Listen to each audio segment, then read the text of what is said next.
You have now seen how most scams really work. They rely on pressure, they use authority or emotion, and they try to remove time from your decision-making. The good news is this: you do not need technical knowledge to protect yourself. You only need 3 simple habits. First, pause. Nothing important requires instant action.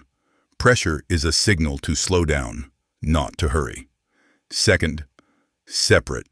Step away from the call, the message, or the conversation. Distance removes pressure and restores clear thinking. Third, verify. Check information using a trusted, independent source. A real organization will always allow verification.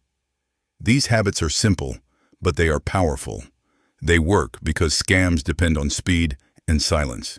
Remember this: being cautious is not being rude, taking time is not making a mistake, and asking for help is a strength, not a weakness.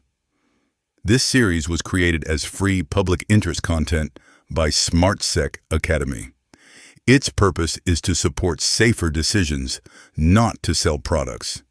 Thank you for taking the time to watch. Calm decisions protect you and the people around you.